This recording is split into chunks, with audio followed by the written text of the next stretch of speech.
O programa Estação Saúde está de volta. Hoje nós estamos tratando sobre a alergia à proteína do leite, muito mais comum do que se imagina. Muitas crianças têm sofrido e às vezes os pais vão em vários médicos até fechar o diagnóstico e até descobrir o que é o problema. Para tirar essas dúvidas, nós estamos recebendo a nutricionista Thalita Colasso, mas antes da gente continuar falando sobre o nosso assunto de hoje, nós ouviremos uma outra dica de saúde de um dos nossos consultores aqui do programa, Dr. Mário Caporal.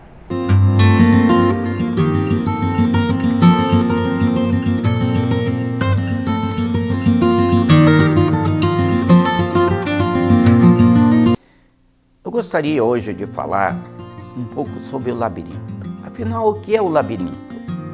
O labirinto é um órgão que existe, está colocado dentro de cada ouvido, no ouvido direito, no ouvido esquerdo, lá dentro, protegido por um osso muito importante, que é o osso temporal. E o labirinto é formado de canais semicirculares. Ele tem a função do equilíbrio, dar o equilíbrio para a pessoa. Em determinadas circunstâncias, esse labirinto pode sofrer algumas alterações. Mas antes disso, eu gostaria de dizer que não só o labirinto dá o equilíbrio na pessoa. Nós temos os olhos, nós temos o sistema proprioceptivo, que são os músculos, são os ossos, são as articulações, é a pele. Todo esse sistema é capaz também de ajudar no equilíbrio da pessoa, não só o labirinto. Então, o labirinto tem a função importante de nos dar o equilíbrio estático, o equilíbrio dinâmico.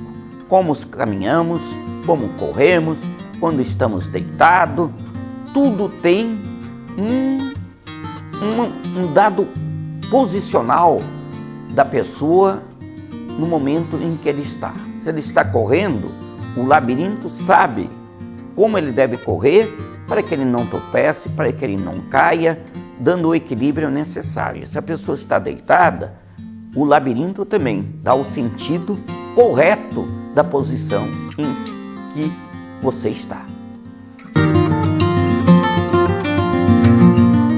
E falando em saúde, não tem como não lembrar que a Ecoclínica tem atuado no diagnóstico por imagem há mais de 30 anos. Excelência em diagnóstico por imagem, em ultrassonografia, mamografia digital, raio-x e densitometria óssea, a clínica atua há mais de 30 anos e está presente nos municípios de Tubarão, Capivari de Baixo, Braço do Norte e Armazém. É também a única clínica do setor a receber o selo Nota 10 da Vigilância Sanitária. A Ecoclínica também possui equipamento moderno para ultrassom 4D. Você, futura mamãe, pode ver com detalhes como está o desenvolvimento do seu bebê e ainda já saber características físicas. A Ecoclínica investindo na saúde para melhor atender os pacientes. Mais informações e agendamentos pelo telefone 3622-2355. E retornando então ao nosso assunto de hoje, né? Thalita, em relação à amamentação, que a gente sabe que é um leite exclusivo, né? Mas se a criança está com a alergia à proteína do leite, pode continuar mamando? Pode e deve, Gabriela. Essa é uma dúvida muito grande nas mães que estão com bebês ou crianças que ainda amamentam. E o que acontece? Quem tem que se submeter a uma dieta sem a proteína do leite de vaca é a mãe. E ainda assim, o bebê vai se beneficiar do aleitamento materno sem problema algum. Se porventura um médico detectar que há necessidade, a gente entra com fórmulas, mas praticamente 100% dos casos o ideal é o aleitamento materno. Já na intolerância à lactose, é mais comum a intolerância em adultos. Bebês provavelmente não vai ser intolerância à lactose, porque apesar do leite materno ser rico nessa substância, tem muitos agentes que auxiliam na absorção e na digestão. Então eu acredito que não vai ter problema. Que bom, né? Já pensou se tivesse a opção dos dois, né? Da alergia à proteína do leite mais a intolerância, né? E se o bebê não estiver mais amamentando, é necessário uma dieta especial? Certamente. O único tratamento é excluir esse nutriente, essa proteína da alimentação.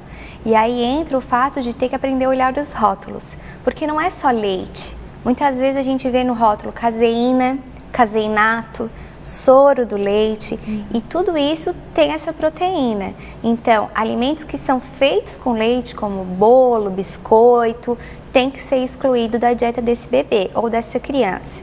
E se for bebê, que ainda for o caso de estar amamentando, ou porventura a mãe não conseguir amamentar, entra-se com fórmulas para que ele possa continuar o desenvolvimento até o momento que ele fica só na alimentação. Hoje, no consultório, tu tens recebido assim muitas crianças com esse diagnóstico? Tem sido fácil tratar? A aceitação é boa dos pais? Como é que tem sido assim? Muitas vezes, até chegar no diagnóstico, os pais passam por muitas visitas ao pediatra. É mais tratado com o pediatra do que com o nutricionista, porque é extremamente comum. Então, os pediatras já têm toda uma estrutura para estar atendendo essas crianças. Hoje em dia, a indústria farmacêutica aposta nessas fórmulas. E a partir do momento que é feito um diagnóstico correto e que a criança começa a se alimentar de maneira correta, o problema cessa. Nossa, que interessante, né? Às vezes tem tanta gente sofrendo e nem sabe o porquê, né?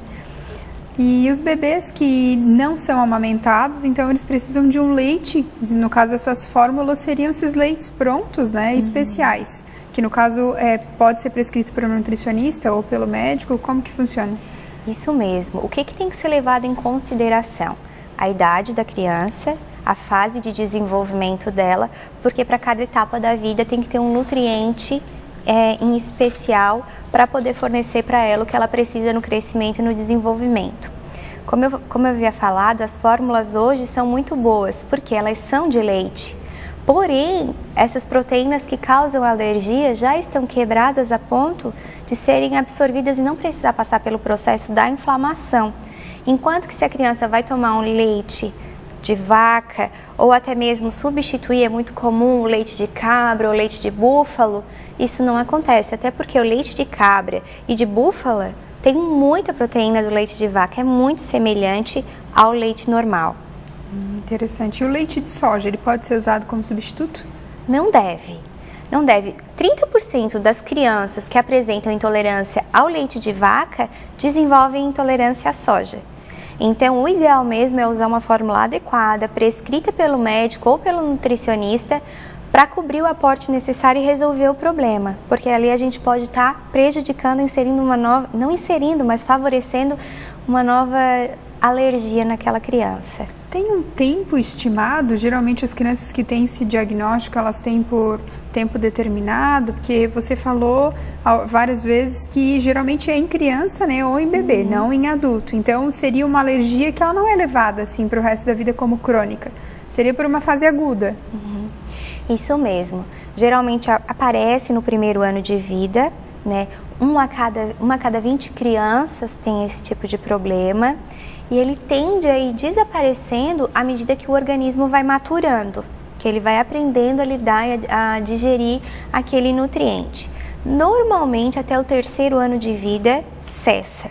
Agora, os casos mais graves de alergia, onde já aparece na hora que está consumindo, os sintomas na pele, respiratórios, esses podem demorar até o 8º ano de vida, até 8 anos de idade para cessar.